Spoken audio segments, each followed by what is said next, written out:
BD news. मुख्यमंत्री doctor Mohan Yadav का बयान, मोदी सरकार के 11 साल, पचमढ़ी कैबिनेट बैठक और राहुल गांधी के दौरे पर। भोपाल मध्य प्रदेश मुख्यमंत्री डॉक्टर मोहन यादव ने आज भोपाल में मीडिया से बातचीत करते हुए प्रधानमंत्री नरेंद्र मोदी के नेतृत्व में केंद्र सरकार के 11 साल पूरे होने, पचमढ़ी में होने वाली आगामी कैबिनेट बैठक और राहुल गांधी के हालिया दौरे को लेकर महत्वपूर्ण बयान दिए।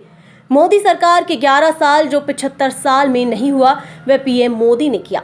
मुख्यमंत्री डॉक्टर यादव ने प्रधानमंत्री नरेंद्र मोदी के कार्यकाल के 11 साल पूरे होने को लेकर विशेष कार्यक्रमों की घोषणा की।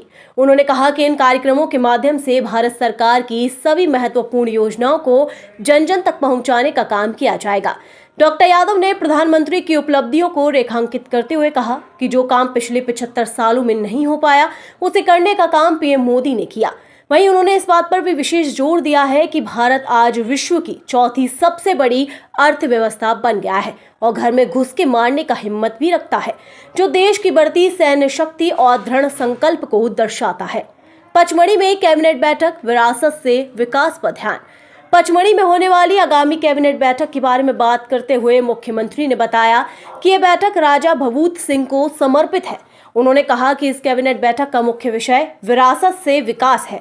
मुख्यमंत्री ने यह भी बताया कि उनकी सरकार विभिन्न ऐतिहासिक स्थलों पर कैबिनेट बैठकें आयोजित कर रही हैं, ताकि इन छोटे स्थानों का महत्व सबके बीच में आए। उन्होंने उदाहरण देते हुए कहा कि उनकी सरकार ने देवी अहिल्याबाई की जयंती मनाने का काम भी किया है, जो ऐतिहासिक हस्तियों के सम्मान और विरासत के संरक्षण के प्रति उनकी प्रतिबद्धता को दर्शाता है। डॉक्टर यादव ने जानकारी दी कि 14, 15 और 16 जून को पचमढ़ी में विधायक, मंत्री और सांसदों की कार्यशाला भी आयोजित की जाएगी।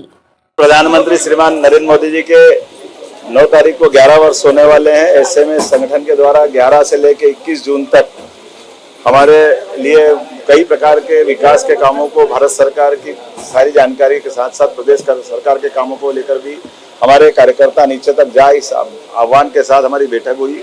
मुझे इस बात का आनंद है, यशस्वी प्रधानमंत्री ने वो सब असंभव काम किए जो बीते 75 साल से लंबित थे। कई ऐसे चुनौती के काम थे जिनके आधार पर हमारे देश के लिए बड़े मन में व्याकुलता थी, लेकिन आज बदलते दौर में देखते हैं तो धारा 370 से लगा करके यशस्वी प्रधानमंत्री ने भारत को 11वें नंबर से लेकर 4थे नंबर की अर्थव्यवस्था में स्थापित किया।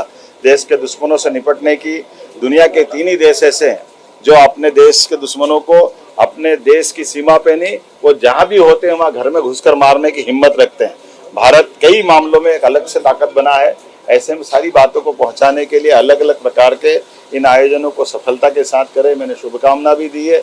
और आज ही हमारी अपनी कैबिनेट की बैठक 1857 के नायक राजा भभूत सिंह के माध्यम से हमने अपनी सरकार के बनने के साथ विरासत से विकास का यशस्वी प्रधानमंत्री के मंत्र को आगे रखते हुए हमारे उन नायकों के लिए सम्मान के साथ और उन क्षेत्रों में कैबिनेट करने की बात शुरू की है जिनके भरोसे से उनके इतिहास के स्वर्णिम पक्ष को समाज के सामने ला करके बताने की आवश्यकता है और हम उस दिशा में आगे बढ़ रहे हैं। पहले हमने रानी दुर्गावती के नाम पर जबलपुर में कैबिनेट की थी, फिर दमोह में संग्रामपुर में दूसरी उनकी राजधानी वहाँ कैबिनेट की, बाद में राजवाड़ा में अहिल्या माता के नाम से कैबिनेट की, अहिल्या उत्सव मनाया। विक्रमादित्य के नाम पर हमारी पहली कैबिनेट उज्जैन में हुई थी। अभी राजा भभूत सिंह के नाम पे करना चाह रहे हैं। कोई भी देश या देश की राज्य सरकारें अपने अतीत से जुड़ करके अगर विकास की बात करेगी तो वो निश्चित रूप से सफल होगी और अतीत के गौरवशाली प्रश्न को समाज में लाने से कॉन्फिडेंस भी आता है और हमारे मन में भविष्य की दृष्टि से और आगे से आगे जाने की इच्छा शक्ति लालायित होती है। मैं आज के इस अवसर पर इस पूरे राजा भभूत सिंह के नाम पर होने वाली कैबिनेट के बाद 14, 15, 16 3 दिन की विधायक, सांसद, मंत्री की भी कार्यशाला हम वही करने वाले हैं। हमारे पीछे ये कार्यक्रम करने का भाव भी यही है। हम भोपाल में भी कर सकते हैं, महानगरों में भी कर सकते हैं, लेकिन छोटे छोटे स्थान का भी महत्व सबके बीच में आए, उनका गौरवशाली पक्ष भी समाज जाने, इसलिए एक तरह से हमने सिलसिला प्रारंभ किया है। मेरी अपनी ओर से सबको बधाई। आज मुझे जानकारी आई कि हमारे राज्य के अंदर नेता प्रतिपक्ष आना चाहिए, कोई बात नहीं, लोकतंत्र सबको आने का अधिकार है, वो होना चाहिए। लेकिन दादी जी के लिए उनने पुष्पांजलि करी और जूते नहीं खोले, मेरे को थोड़ा जचा नहीं, ये थोड़ा हमारे संस्कार के विरुद्ध है, उनको इस सब से ध्यान रखना चाहिए। मैं अपनी ओर से अपनी खास करके इस संस्कृति के ऊपर हमारे यहाँ थोड़ा संवेदनशीलता रहती है, सबके मन में भाव आता है। लेकिन कोई बात नहीं, आए हमारे राज्य के अंदर आए, अपने इस लोकतांत्रिक पद्धति में सभी दलों के लोग आए, अपना अपना काम करें। लेकिन मैं मान के चलता हूं कि राजनीतिक रूप से भारतीय जनता पार्टी ने जनता के बीच जो अपने काम से, अपने संस्कार से, अपने कार्यकर्ताओं से, अपनी सरकारों के माध्यम से दिल जीता है।